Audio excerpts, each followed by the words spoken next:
Olá, meu nome é Karime Neder. Sejam bem-vindos à aula de introdução ao curso A Luz do Ramayana. Nessa aula eu vou apresentar um pouquinho para vocês então sobre o texto, o Ramayana, e nós vamos falar especialmente sobre o autor, Valmiki. O Ramayana, ele é considerado uma revelação, ou seja, ele foi revelado para Valmiki. Ele faz parte dos grandes épicos da Índia. Nós temos dois grandes épicos, o Mahabharata e o Ramayana. E o Ramayana, ele traz aí um pouco da essência, então, do homem na busca da sua real natureza através de uma saga vivida por Rama. Rama é considerado um avatar de Vishnu. Essa ideia do avatar é bastante comum na Índia. Então, Vishnu, que é o deus da amorosidade, da sustentação do universo, que está relacionado ao próprio Narayana, que é considerada a consciência cósmica pura, o deus adormecido, ele sempre vem à Terra na forma de um homem, quando a humanidade está precisando aí restabelecer de alguma forma o seu Dharma, Então, os primeiros avatares de Vishnu foram em formas animais, e Rama é o primeiro avatar, então, numa forma humana, O próximo que nós conhecemos bastante seria o próprio Krishna e o Buda, que também são considerados aí avatares, ou seja, personificações dessa força cósmica, que vem à Terra e de alguma forma precisa aqui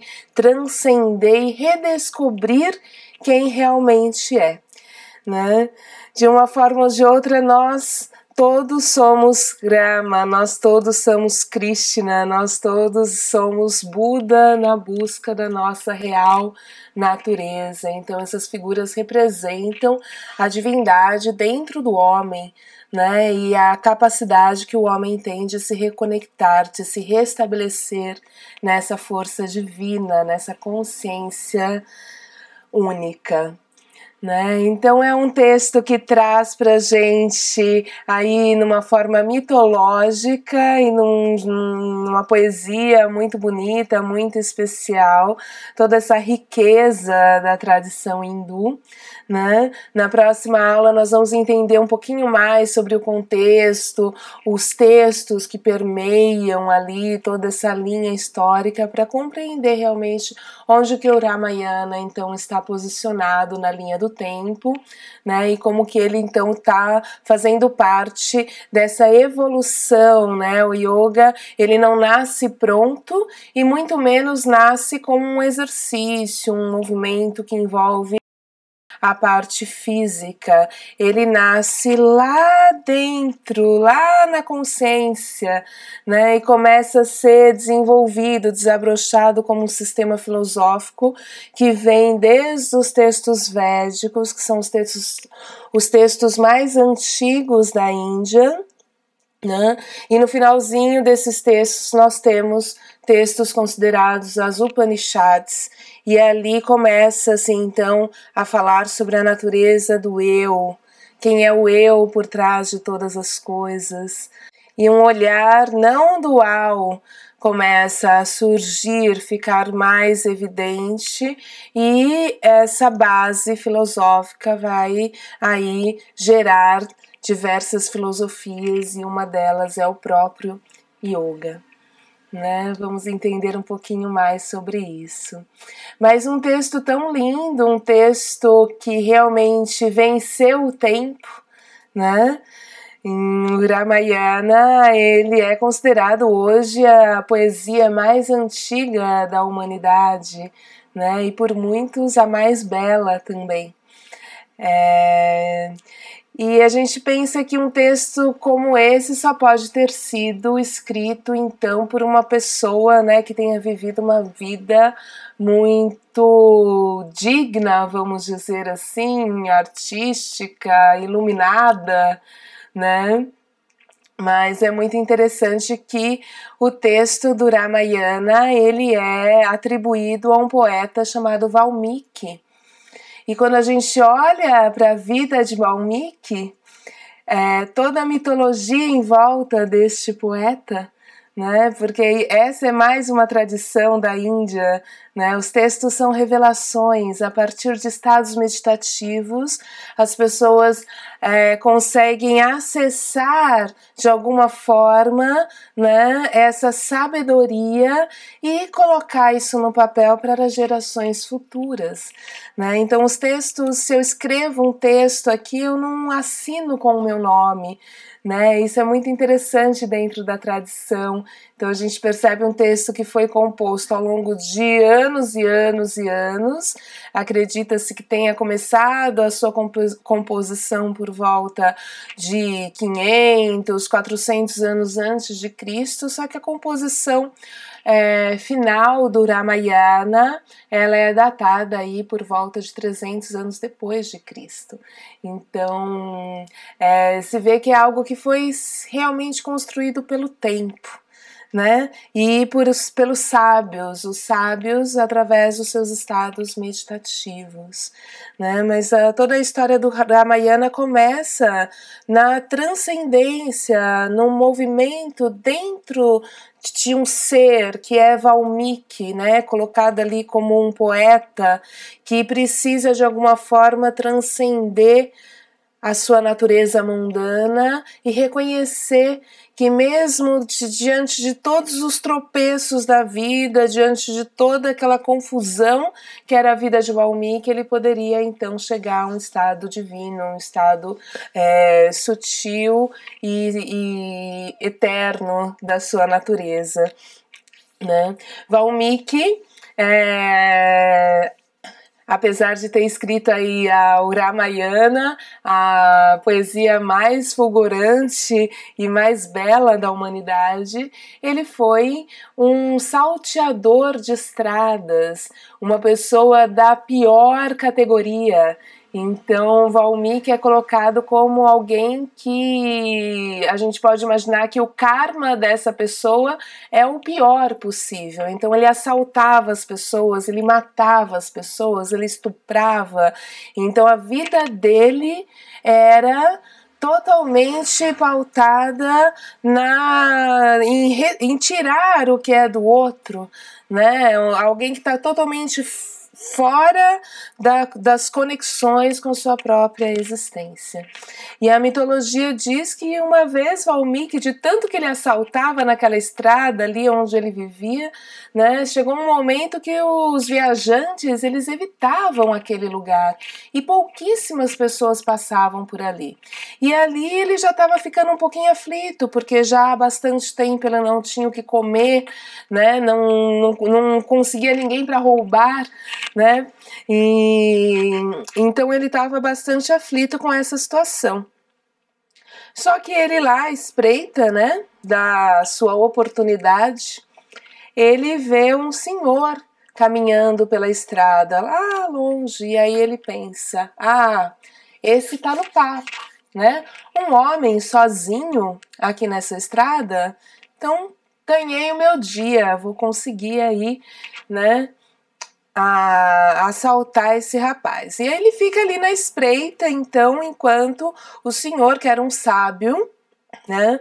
Toda a cultura da Índia, eles acreditam que existem os rishis, que são sábios originais, que são sábios que sempre aparecem nas histórias. Eles vêm como se fossem os nossos insights, né? E representam um pouco desses insights, ideias, né? Os sábios, eles estão sempre trazendo alguma coisa que vai te ajudar a ir na direção do seu eixo interno, né, da sua essência.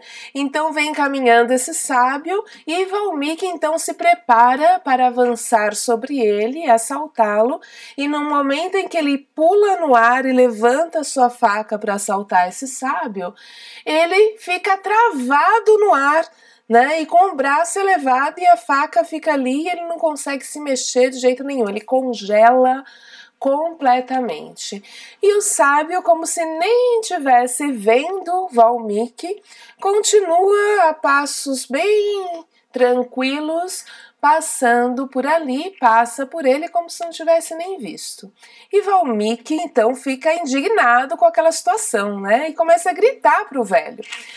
Né? E aí o senhor, o sábio, olha ali para ele e fala assim: tudo bem, meu filho? E ele: como tudo bem? Você não tá vendo que eu tô aqui todo travado? Eu preciso sair dessa situação. O que vai ser de mim se eu ficar aqui nessa situação? E aí o sábio vira para ele e fala: e o que seria de mim se você não estivesse aí nessa situação? E Valmiki então tem um momento ali de consciência, né? E o sábio nesse momento desmancha o seu feitiço, enfim, e Valmiki recupera o seu movimento e começa então a conversar, tem um diálogo com aquele sábio que vê naquele ser, né, um ser que tem a mesma essência que ele, afinal de contas, por pior que seja dentro do pensamento hindu, por mais profundo que você tenha chegado na sua egoidade, na sua superficialidade, né? Por mais medíocre que o ser humano seja ou tenha estado medíocre de consciência, ele tem como recuperar a sua unidade, ele tem como recuperar a sua essência divina, ela tá ali, né? Pode estar obstruída por N questões, mas ela está ali. E o sábio percebe isso, o sábio é um sábio, o sábio sabe disso. Então ele resolve conversar com o Valmiki e começa a passar os ensinamentos da vida. Fala sobre o Dharma, fala sobre a unidade, sobre a consciência que permeia tudo no universo. Então vai passando todos os ensinamentos da base da tradição filosófica do yoga para Valmiki, um salteador de estradas. E aí Valmiki diz para ele que se realmente o karma existe, o dele então é o pior de todos, ele nunca vai ter uma redenção, né? E o sábio diz para ele que não, que se ele souber a partir deste momento viver uma vida onde os karmas que ele vai acumulando são coerentes com as ações, ou seja, você cria os seus karmas. Karma é uma lei de ação e reação. Nós vamos nos aprofundar um pouquinho mais nesse tema, mas por enquanto fique com essa ideia, ação e reação. Então eu estou agindo hoje, eu estou gerando um karma. Se eu estou agindo com coerência com o meu coração, com a minha essência, eu estou então gerando um karma que vai me ajudar a ir nessa direção. Se eu estou agindo com inverdade, se eu estou agindo a partir de um ponto de vista ilusório, eu também estou gerando karmas que me direcionam nessa mesma projeção, nessa mesma ilusão, né? Então Valmiki com certeza gerou karmas muito ruins para ele, né, com todos os anos de salteador de estrada, com todos os terrores que ele já provocou para as pessoas. Então, com certeza, ele teria, o sábio explica para ele que com certeza ele teria que aguentar e passar por todo esse mar de sofrimento, porque o karma não poderia ser evitado, mas que ele poderia, a partir deste momento, então cuidar para que os karmas gerados, né, se tornassem então karmas que estão coerentes com o Dharma, né? E se ele pudesse então ir purificando os karmas passados dele com ações boas, quanto mais ações boas, quanto mais ele cultivasse a virtude, mais ele poderia então purificar esses karmas passados, e que ele então deveria vencer o tempo, né? Que ele não poderia então alcançar esse estado de consciência de uma hora para outra, né? E nessas histórias os personagens vivem muitos e muitos anos, né? Então passaram-se décadas e décadas e décadas, e Valmiki foi então caminhando por diversos lugares da Índia, por diversas vilas, mendigando seu arroz, né, pregando os ensinamentos que o mestre tinha lhe passado. Porém, como era previsto, o karma dele é muito ruim. Então, em muitos lugares ele é totalmente desprezado, em momentos ele passa fome, passa sede, passa frio, e ele sofre todo aquilo que ele ofereceu para o mundo, aquilo retorna realmente para ele, né? Durante muitos e muitos e muitos anos, Valmiki sente todas as aflições e passa, né? Consegue fluir nesse mar de sofrimentos, até que um dia, nessas caminhadas que ele fazia, ele se viu exatamente naquele mesmo lugar onde ele tentou assaltar aquele sábio, naquela mesma estrada. E quando ele olha ao redor, ele fica um pouquinho assustado, porque ele diz: eu não tinha intenção de voltar para esse lugar. Como que eu vim parar aqui novamente? E aí, nesse exato momento, ele vê uma moça descendo, correndo pela estrada, completamente ensanguentada, com as suas roupas rasgadas e pedindo ajuda. E logo atrás dela tem um salteador de estradas que está ali, então, atrás daquela moça. E Valmiki vê aquilo, ele não pensa, ele simplesmente vai e ele luta com aquele salteador de estradas, ele muito experiente, né? Porque viveu uma vida, né? Embora ele mais velho ali, mas o salteador de estradas talvez nem esperasse essa experiência dele, porque ele já se vestia e vivia como um sábio eremita, né?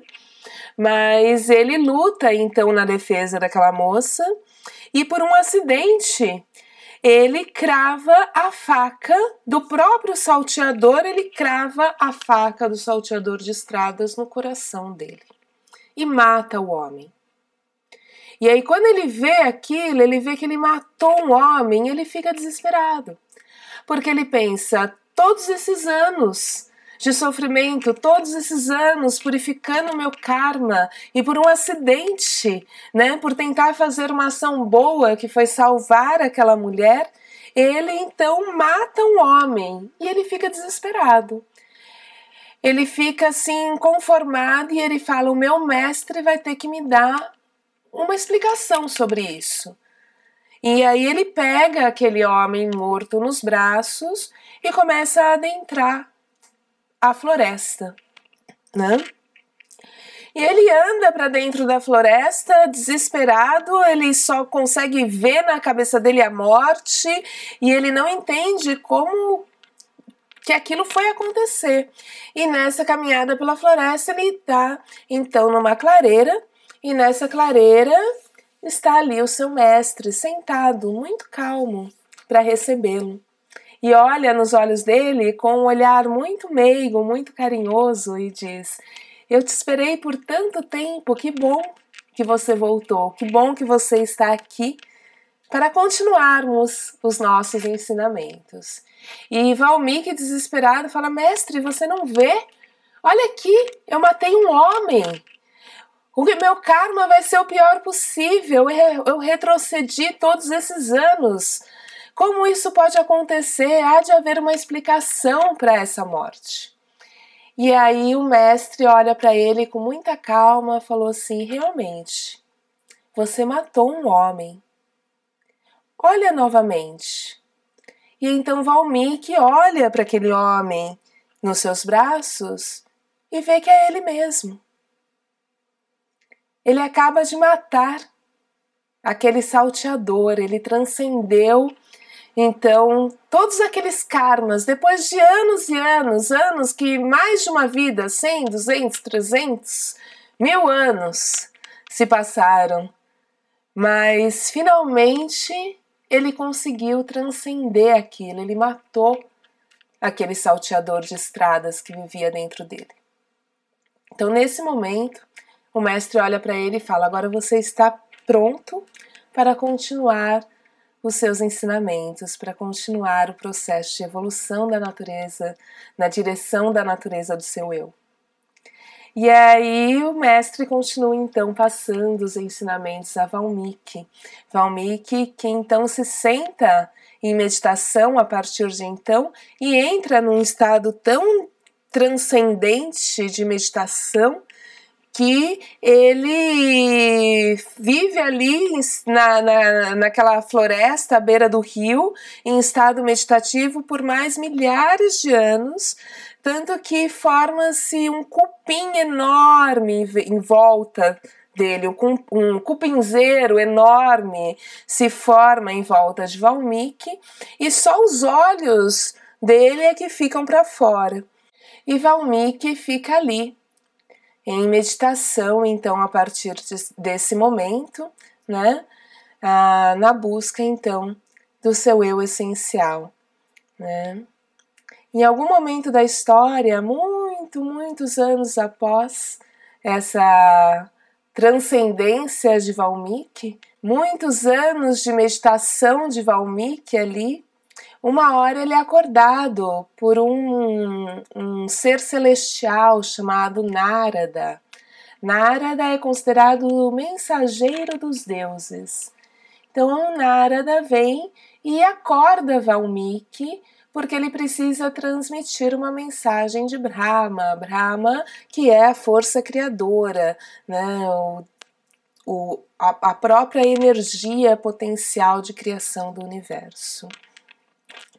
Então Narada vem explicar para Valmiki que Sita está sendo deixada à beira de um rio e ele precisa ajudá-la, porque ela carrega em seu ventre os 2 filhos de Rama e se Valmiki não ajudá-la nesse momento, ela vai acabar perdendo a sua vida e perdendo também os 2 filhos de Rama.